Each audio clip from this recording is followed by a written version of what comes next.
Some Seminarians is proudly brought to you by the Vocation Office of the Archdiocese of San Antonio.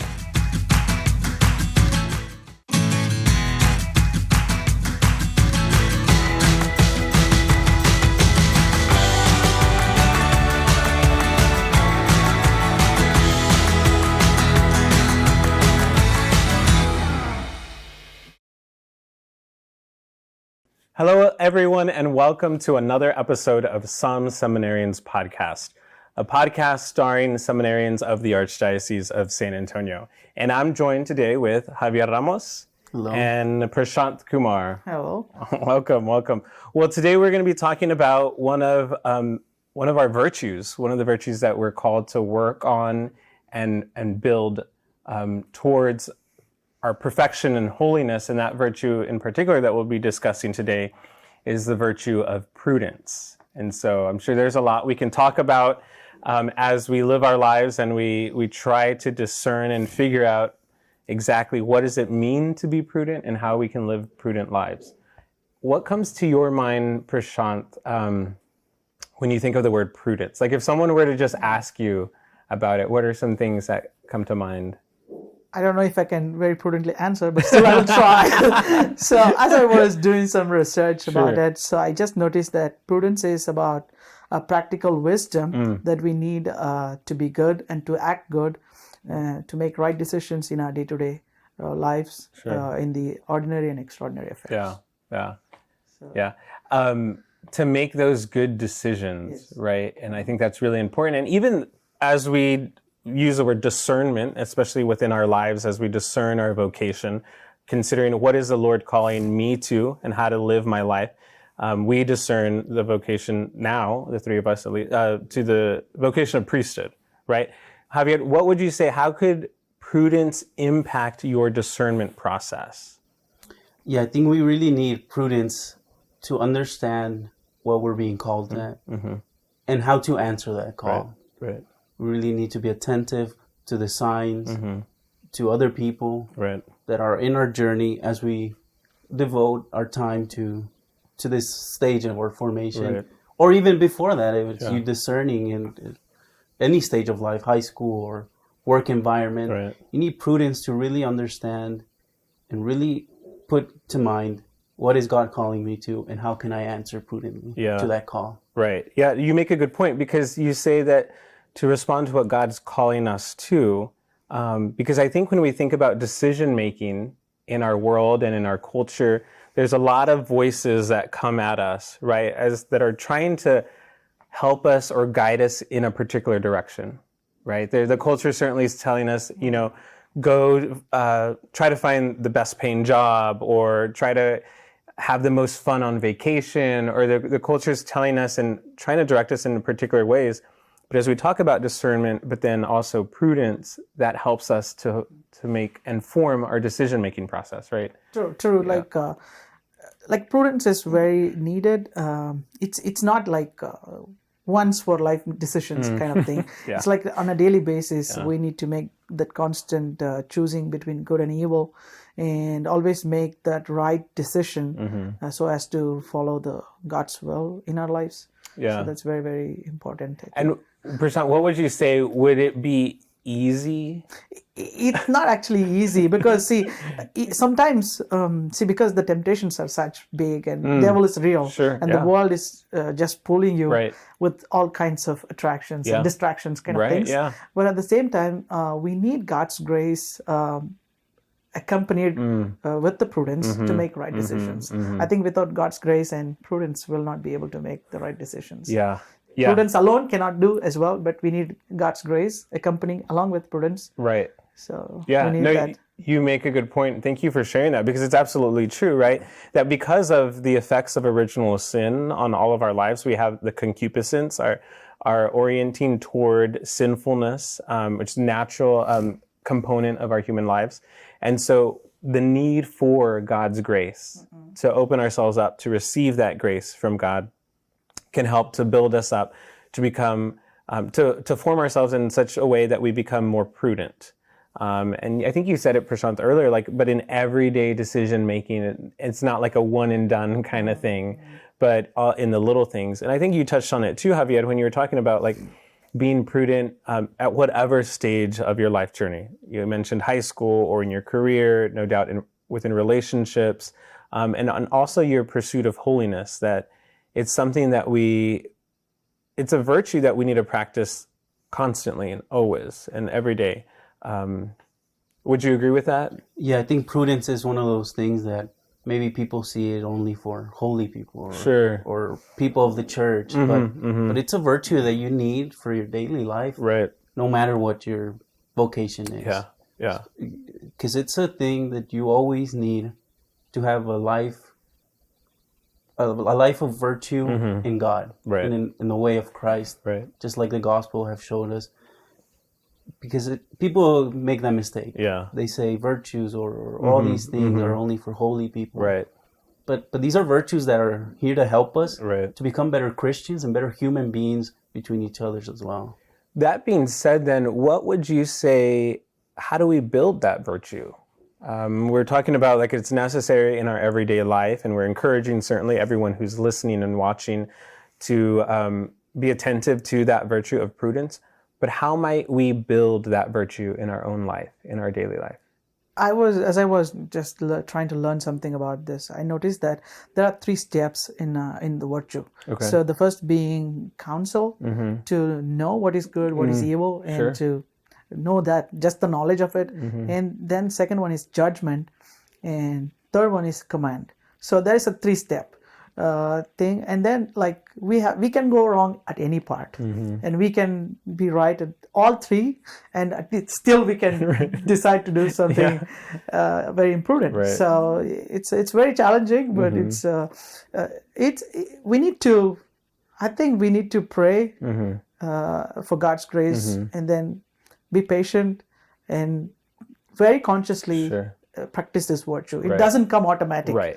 But when we make it our lifestyle, make it on a daily basis, on small actions, when we try to be very prudent and pray and act, and that becomes part of our life. And it just doesn't happen automatic, but we need to learn it consciously. Yeah, no, I definitely agree with what you're saying there, because like it takes time, it takes effort, it takes intention, even education, because then it starts to form our character.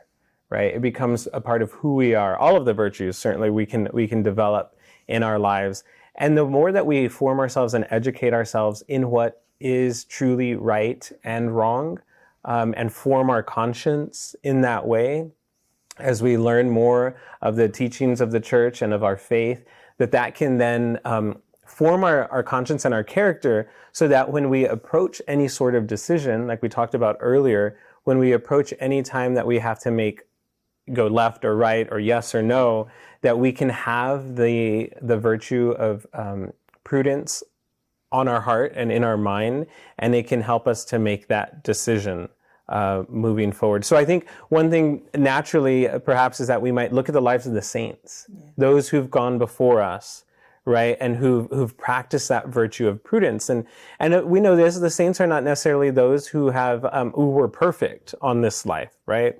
The saints are those who did fall, but chose to get right back up and to follow the Lord all over again, which, as we said already, through original sin, we have that concupiscence. And so we can expect then for ourselves similarly to fall short, but recognizing, Prashanth, you mentioned this earlier, like the grace of God is enough. And if we lean into that and open ourselves up to that grace, then let us be assured that He's going to help us to build those virtues and build our character in that way. Sure. Yeah, I think a perfect saint for the prudence would be probably St. Paul at the beginning of the early church. Very prudent on the way he taught in different communities and learning from these, well, that was back then, pagans, and learning and then being able to understand the people and be prudent on the way he taught the gospel. He was never there to offend. He was never there to minimize them, but he was there to tell them that we're all equals. Right. We all belong to the same God. So St. Paul is a very prudent saint in the way he preached in the early church. Yeah, good point. I like the example that he chose to speak about prudence, being Saint Paul, because Saint Paul was a person who had a personal encounter with Jesus, and he had a kind of revelation kind of thing, but still he chose to work within the boundaries of that apostolic leadership, and with the help of other apostles. And he could have been like, no, I got direct revelation, let me like sit on everybody else's right. kind of thing, those kind of things. Yeah. But that is the thing that's inviting us to always obey, right? Like right. Obedience to the hierarchy, to the seminary, to the bishop. Sure. And those kind of things are very important, to do things within our boundaries, to act using the prudence. Right. Recognizing the rules and regulations, or like you said, the obedience. I think also to keeping in mind, what are the consequences? What will the consequences be based on my decision? Yes. Right. And I think sometimes, especially perhaps in our culture today, we've oftentimes overlook what the consequences might be. We're moving and we're making decisions on the fly, whatever might be most pleasing or enjoyable for the moment, but not looking into the future and what those consequences might be. It also makes me think that the culture probably would say that prudence looks at prudence in a negative light. True. It's like it's something that's in the way. Don't worry about it. Don't be prudent. Just go. Just make your choices. Whatever's going to make you happy is probably what's best for you. And those are all the things that the culture might be saying. But I like what both of you are saying in terms of relating prudence to St. Paul, that he lived in such a way that he proclaimed the gospel message of Jesus Christ to his audiences, and he was prudent and discerning in the way he did it, respectful of them, certainly, but also desiring to communicate to them the profound message of Jesus. And even in our own lives, we're called to do that today, right? And to be prudent in the way we do it, yes. Non-offensive, but rather to do it in a way in which is very charitable and loving, and welcoming others into the Christian faith and journeying with them, I think is also something that we could point out as well. Yeah, especially in the world where there's people that are so against what we now see as our lives now. I remember when I first started with the seminary, people would like, for this is completely weird for them. When it used to be normal, right? Religious life used to be so abundant and lively. But I feel like in our world now, it's one of those things that are dying down. But I think using our prudence, we can make this more known and more common, right? And normalize it in a way where we are here because we believe in God and we have felt the vocation. And there's that prudence where we should, like our audience here, get to inform the people so they can also not be afraid to be here or to take that step into going to the vocations office or talking to one of us whenever they see us. Right. And hopefully we go around this. We're always doing events or stuff. Right. Invite them and getting to know prudently the people out there that are interested in this in this vocation as well. Right. Yeah, because it's often in the world today, like when someone says, I want to be a priest, I want to be a nun, something like that, and people will be like, immediate reaction will be, what? Are you crazy? Those kind of things. The first thing they say is, like, you're not getting married? Yeah, you're not getting married? Like, what? Those kind of things. Even those, a lot of people that get inspired because God keeps calling men and women all the day. Oh, yeah. All the time, every day. So, but the world is so against God, against the grace of God, that they keep influencing and suppressing that desire that God puts in men and women, and it's a challenge. So it's a challenge. Use God's grace and discern that God's calling, and be prudent in answering that God's call. Right. Yes, everything that you both are saying, because that discernment process of considering what is the Lord calling me to in my vocation requires that prudence, because we can hear the voices, as both of you have described, like the pressures or the expectations, like, oh, we thought you would be great at this career, or you would, we thought you'd have a family, all those things. Good and holy things, without a doubt. But prudence is calling us to look even deeper. Like, okay, what is the Lord calling me to? And how am I prudently hearing what people are telling me? Yeah. Because certainly the Lord does speak through others, but if we're not prudent and careful in listening to what others are saying to us, we could follow this path that might lead us into a direction where there is like joy and pleasure and all of these things, but is it the ultimate fulfillment of what the Lord's calling us to? And I think that's an element where prudence in what we hear can be really, well, it is really important. Yes. Yeah, like, see, we are talking about vocation. So vocation is not just priesthood and religious life. Vocation is also to be married, to be single, and those kind of things. And prudence is necessary there too.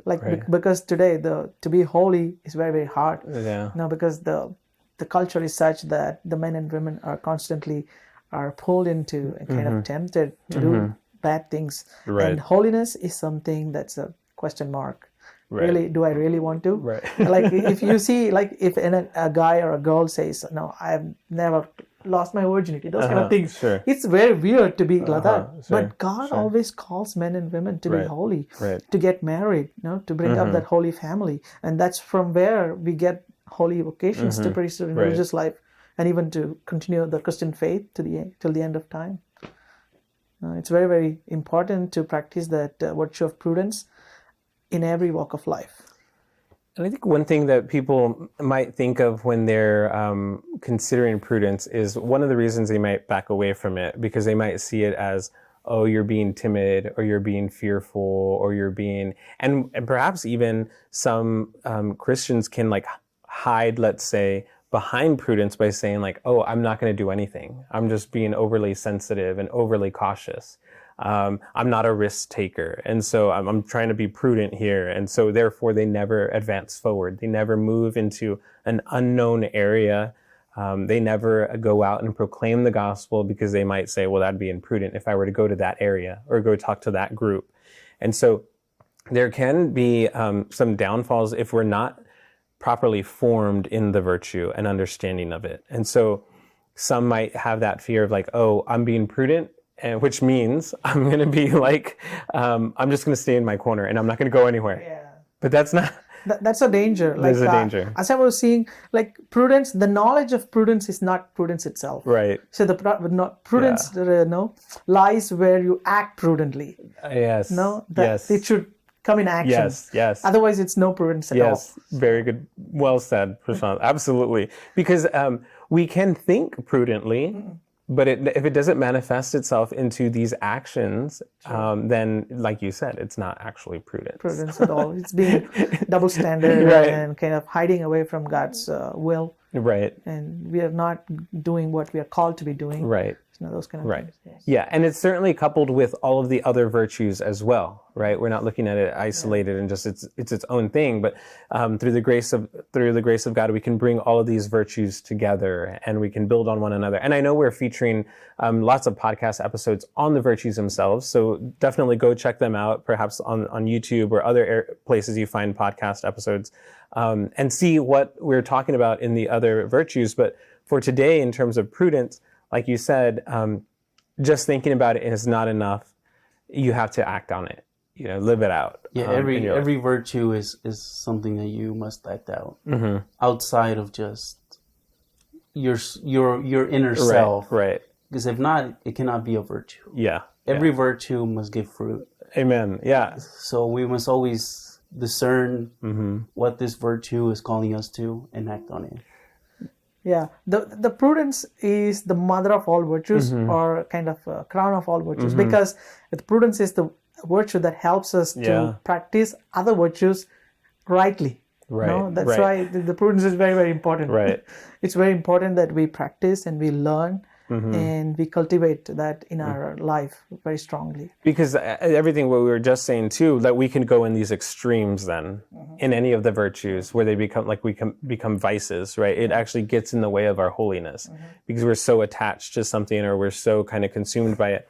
I'm thinking also what you said, Javier, about that there's these fruits. And so that's one way to really gauge, if I may say, like the movement of the Spirit in your life, in your relationship with the Lord, we'll know it by its fruits. If we see these acts of charity just coming forth from one another, we definitely know that someone's moving in the direction of a closer relationship with God, right? And same idea with the virtues. We know that they're taking effect in our lives by the fruits and the actions that are taking place externally as well. Well, we should be able to see those versus being isolated and hidden in a corner and saying, I'm trying to be really virtuous here. Well, we need to go out. We need to go and take those virtues and share them with others, right? True.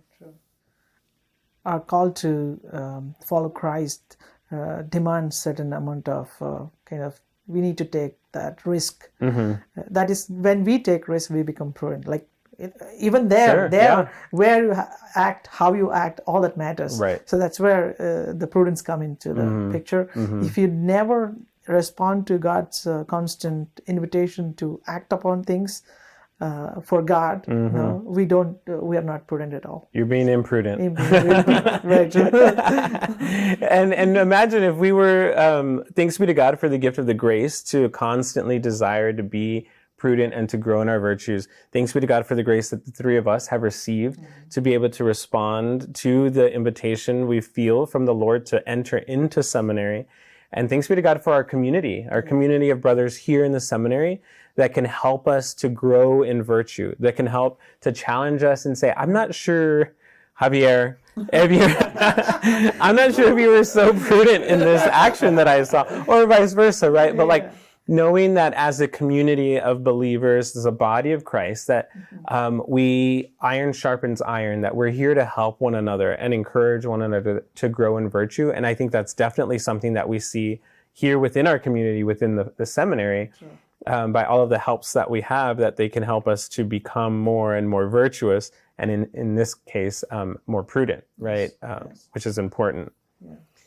Yeah, virtue that continues even after we've chosen this environment, because people choose their path, their career, or their way of life, and they just forget about all the virtues, prudence, everything. Because I'm living a regular life. But even after you've chosen a career or whatever you're doing, prudence is still needed even within it. Especially here in the seminary, we always need prudence for our schoolwork or even our ministries, even throughout our regular day and what we're going to do, how to be prudent with our prayer, how to be prudent with each other, with the formators. It's something that shouldn't go away just because you said, I said yes to the Lord, I'm in the seminary, I'm done. Yeah. Certainly. Yeah, I totally agree with what you said, because prudence is very needed, because when we run out of time to submit our paper, and when you start in time, you be prudent, those kind of things. And then like every point of life, like even to regulate our relationships and our time in the prayer life, everything, at every stage and at every level, we need prudence. Absolutely. In the seminary. Certainly. And even thinking about that, we're talking about prudence within our current lives in the seminary, but no doubt, please God, as we advance forward to priesthood, or for those who are priests today, prudence is necessary also in that vocation, just as in any vocation, right? And so thinking about, like we talked about St. Paul earlier, how he used prudence in communicating the gospel message. Same thing for the priests today, who need prudence in the way they communicate with one another and with their parishioners and the faithful. Also knowing the prudence within, I'm going to say like self-care, like their own health and well-being, their own spiritual life, their own, physical life, and all those elements of the human person, that the priest cannot just go out and just give and give and give until he has nothing else to give. Recognizing the priest is a human person and has those needs. And so practicing prudence in that vocation is just as important as you would in a married life or the single life or consecrated religious life, that prudence is necessary in every vocation. And considering we're in seminary, it's good to just think also of like the priesthood and the prudence that's necessary in that life as well. Yeah, like you said about the priesthood, and there's levels to prudence, because maybe now we have a prudence to our vocation and to us, but priests have a prudence, and parents who are out there to their kids, or priests to their parishioners. That's right. To be prudent, to guide them into a holy path where they can themselves then learn prudence. Right. Because prudence can also be taught by just watching. Oh yeah. Just watching your parents or your parish priest. It's one of those virtues that is not just taught like this, sitting down and talk. It's a viewing. Yeah. You could definitely see it. You can see that in someone's life. Yeah. See, because we have so many people around us, we consciously watch people, how they react to certain things, how they do things, our seniors and our juniors, and those kind of things. We can learn a lot from people around. So, and also we have to build up that virtue of prudence, because the greater levels you reach in life, the greater amount of accountability is needed, and greater amount of prudence is needed. So it's very, very challenging. So you can't make, like as a bishop, you make a one mistake, how much you have to pay for it. So it's a thing. According to one's state of life, one's prudence need to be of that greater. So it's very challenging. So we need to work on it consciously and build on it, and watch from others and learn from others. Learn from others, Learn and share with one another, and support one another, encourage one another. And that's definitely what we want to do for all of you who are watching and listening. And we definitely want to encourage you and support you in your pursuit of the virtues, most especially in prudence. Please know that we're going to be praying for you, and we invite you to please pray for the three of us and all of the seminarians here at Assumption Seminary in San Antonio. Thank you so much for joining us on this episode of Some Seminaries Podcast, and we look forward to seeing you on the next episode. Thank you, and God bless.